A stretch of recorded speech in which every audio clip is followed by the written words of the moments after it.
Congressman Black. Please welcome her. Thank you so much, Phyllis.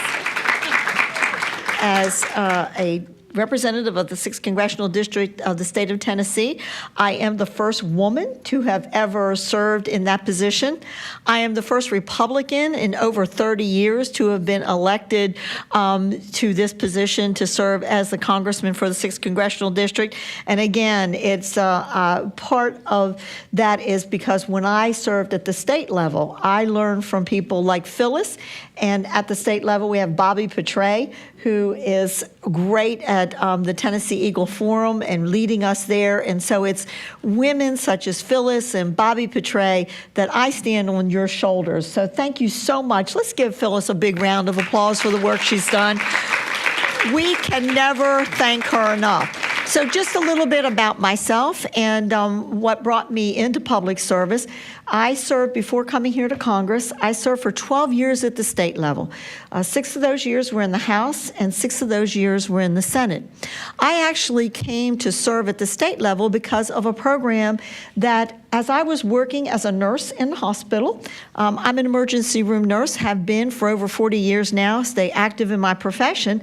I was working in an emergency room and we had patients coming into the hospital with just bags full of medication. Our state was known for the highest prescription usage of all the states in the entire union. We had an average of 17 prescriptions per patient. And if that doesn't make you go, wow, and you'd say, well, why is that? Why was the state of Tennessee in that position of having so many people using so many prescriptions?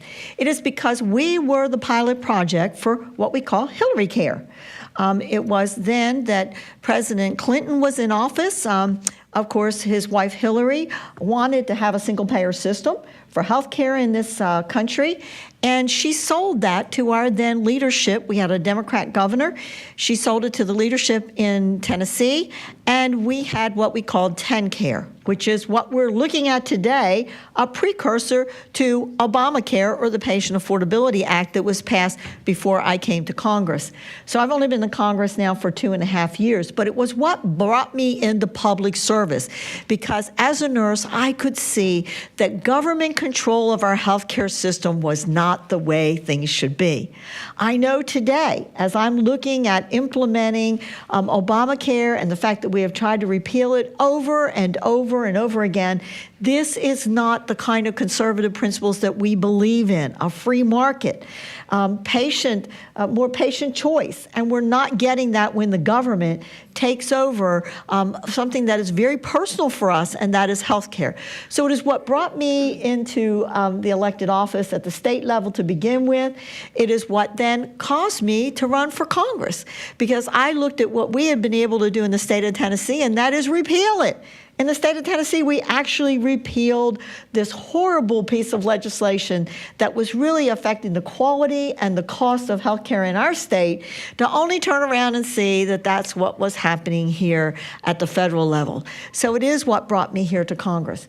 But also what brought me here to Congress is a second thing that you all certainly do know about and are very sensitive to, and that's the amount of debt that we have piled up here in this country.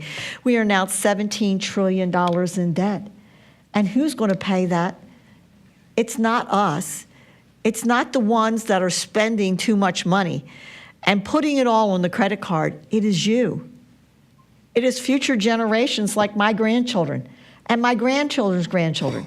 So not only is health care near and dear to my heart, I actually have on the back of my voting card, excuse me, on the back of my voting card, I have a family portrait of my husband and myself and our 6 grandchildren. We have 3 wonderful children who have wonderful families, and they've given us 6 grandchildren.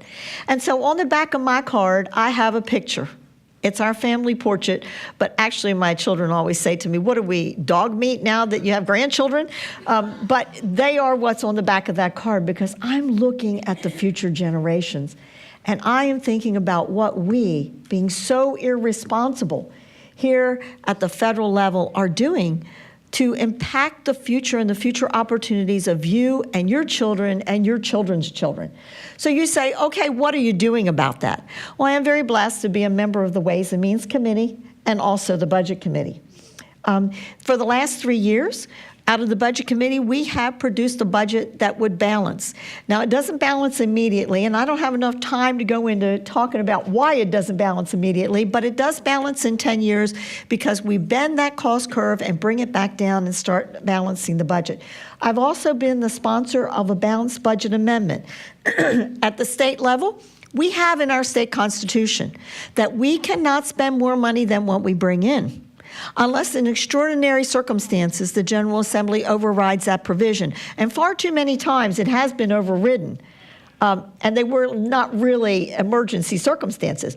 But at least there is some speed bump to keep us from the state of Tennessee spending more than what we bring in. We cannot borrow money in the state of Tennessee. And so as a result of that, we are a state that is very stable. We don't borrow money. We pay for roads as we go. We pay for education as we go, as opposed to what's happening here in the federal government where we just keep borrowing money because there is no speed bump. And I am one of the sponsors of the Balanced Budget Amendment, which would take a constitutional amendment in order to put that into place. And we are going to continue to move forward. As you know, it is very difficult right now because we only have a majority in the House. We don't have a majority in the Senate. And in order to be able to get that passed in both of those bodies, it is going to take a majority. But that doesn't mean we give up. And that is one thing that I learned. Having come into public policy and never having run before I ran for the state, one thing I learned there is to never, ever, ever give up. And there are some bills, as I turn around and look back over my shoulder at the state level, that I know were worth fighting for. And I had to fight for a long time. In the state of Tennessee, one of those that I am very, very proud of is that we had the Supreme Court make a decision back in the year of 2000 with Planned Parenthood versus Sunquist to say that we could not have protections for those who chose to have abortions. And I worked for a number of years with my colleagues to put into place a constitutional change in the state of Tennessee to restore common sense protections for those who are seeking abortion. It was a very liberal Supreme Court that struck that down. It was part of our code, and they struck it down. And now the only way we can bring that back is through a constitutional amendment. I'm proud to say it took us a long time to do. We had to have a majority vote in one General Assembly. We had to come back in a second General Assembly and get 2/3 vote on that. And now it is going to go before the people to be ratified in 2014. And so I hope you all will stand with me and pray that people will come out and understand what that constitutional amendment means. But it took me my entire career of 12 years to actually finally bring that to the point where we could get that as a constitutional amendment. So I know what it is about never give up. There are a lot of things here in Congress that still need to be done, and in consideration of time, I'm not going to be able to talk about all those. But if I can leave you, and I know Louis left you a lot of thoughts, but if I could leave you with this one thought, never giving up is something that is at my very core. And because now I'm an older lady at 62 years old, and I look back at those times where I thought, that's never going to happen, it's never going to happen, and I got discouraged, it's never going to happen. I know as a Christian that I was encouraged through prayer, and God lifted me up to say, look, I didn't put you there to tell you to give up. I listened to that quiet voice. When I stood on the floor and was defeated time after time after time with that amendment by a Democrat-controlled Senate and a Democrat-controlled House at the state level, the Lord just said, I only call you to do it. I call you to stand up for what I call you for. I didn't tell you it was going to be easy, and I didn't tell you when it was going to happen. I'm just giving you the courage, the energy, and the passion to do what I'm calling you to do. And so never giving up and listening to that quiet voice as I fall asleep at night. So discouraged sometimes when I even leave here after a day where I think, oh my goodness, another Supreme Court decision went against us. Or we didn't get that bill passed. Or, oh my word, we're putting more money on the debt. And then I lay in bed at night, and as I fall asleep, I recognize that I wasn't called for the easy work, and neither are you. because you're going to have a lot of time where it's going to be tough. And when you stand for your deeply held principles, which we so desperately need at this time in our country, it encourages me so much to stand here and look out at your faces and know that you are being strengthened for a job in front of you where you never give up. Hold on to those deeply held principles. And right now, it may not look like it means very much.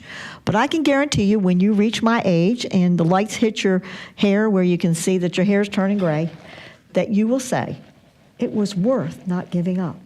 And so let me encourage you, because I know you're having such a tough time. Walking in spaces that you walk right now, especially in academia, it's tough. But please remember, it is worth the fight. Stay true to your deeply held conservative principles, and please help me save America for you, for my grandchildren, and our future generations. Thank you so much for having me. God bless you.